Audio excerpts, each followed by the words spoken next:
Assalamualaikum dan salam Malaysia Madani. Hari ini 3 April 2024 kembali membicarakan 5 berita pilihan dalam Berita 5 at 5.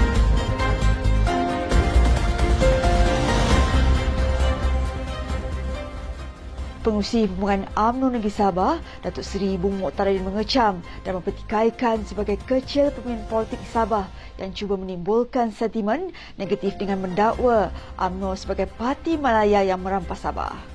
Beliau menegaskan tuduhan tersebut sepatutnya tidak timbul kerana UMNO telah wujud selama 33 tahun di Sabah di bawah pimpinan orang Sabah sendiri.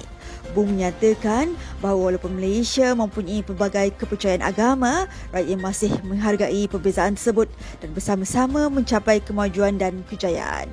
Mengulas lanjut berkenaan calon yang bakal bertanding, pihaknya telah mengenal pasti muka baharu untuk diketengahkan sebagai calon bertanding di 23 kawasan Dewan Undangan Negeri yang disasarkan parti itu pada Pilihan Raya Negeri ke-17 Sabah akan datang. Bagaimanapun, pihaknya belum bersedia untuk mendedahkan nama calon-calon muka baharu yang turut terdiri daripada anak-anak muda kerana tapisan masih dijalankan sehingga kini. Menyedari bahawa kehadiran calon muka baharu adalah penting untuk kesinambungan perjuangan parti itu, proses pemilihan tidak boleh diambil ringan di mana kriteria utama yang dipertimbangkan termasuk disukai oleh rakyat, kemampuan untuk meraih kemenangan dan integriti yang kukuh. Menteri di Jabatan Perdana Menteri Undang-Undang dan Reformasi Institusi, Datuk Seri Azalina Osman Said merakamkan penghargaan kepada semua ahli parlimen dan pihak-pihak yang menyumbang kepada kelulusan rang Undang-Undang Kekebalan Bidang Kuasa Negeri Asing 2023. Beliau yang juga Ketua Perangan UMNO Malaysia mengakui usaha berterusan dari Dewan Rakyat hingga ke Dewan Negara dalam membentangkan dan membahaskan RU ini dengan teliti. Dalam kenyataannya, Datuk Seri Azalina Osman Said menyatakan kegembiraannya kerana sejarah berjaya dilakarkan melalui pengubalan RUU ini. Beliau menekankan bahawa RUU tersebut mencerminkan komitmen Malaysia dalam menegakkan hak dan kepentingan negara serta memastikan kekebalan Malaysia terjamin dalam apa-apa prosiding mahkamah. Katanya dengan pengubalan RUU ini juga, kerajaan berharap negara-negara asing akan turut memberikan layanan salingan dalam menjamin kekebalan Malaysia sekiranya terdapat tindakan mahkamah yang dimulakan terhadap Malaysia di negara-negara asing. Menurut Azalina, rang undang-undang yang mempunyai 33 fasal itu juga telah dirujuk dan memperoleh persetujuan Majlis Raja-Raja Melayu pada 24 Oktober 2023 selaras dengan peruntukan Perlembagaan Persekutuan di mana rang undang-undang itu diluluskan selepas 15 senator mengambil bahagian dalam sesi perbahasan. Rakyat Malaysia yang diselamatkan daripada menjadi mangsa penipuan sindiket tawaran pekerjaan akan disoal siasat oleh pihak berkuasa bagi memastikan mereka benar-benar mangsa dan bukannya berperanan sebagai dalang.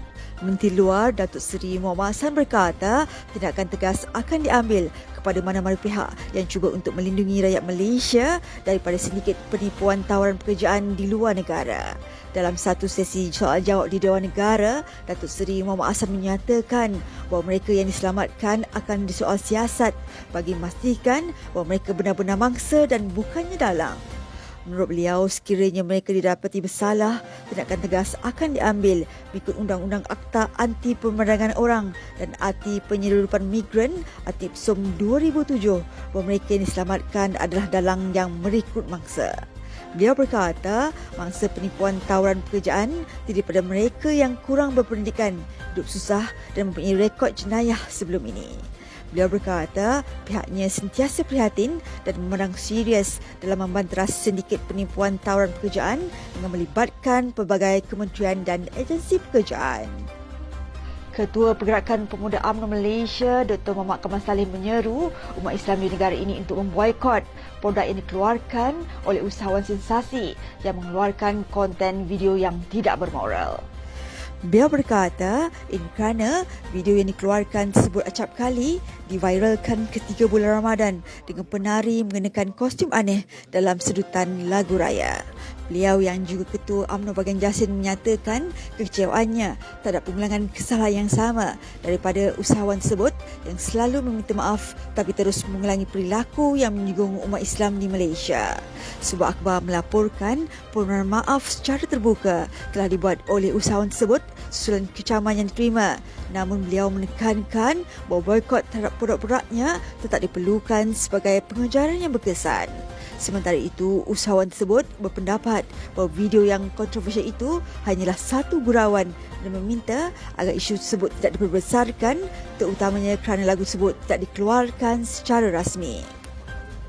Menteri Besar Johor Datuk On Hafiz Ghazi menyatakan harapannya agar UMNO Johor terus merapatkan barisan dalam menjalankan agenda membela agama bangsa dan tanah air.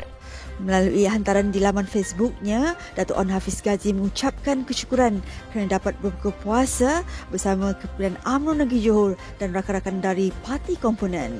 Beliau menyampaikan doa agar UMNO Johor terus bersatu untuk menjayakan agenda penting ini.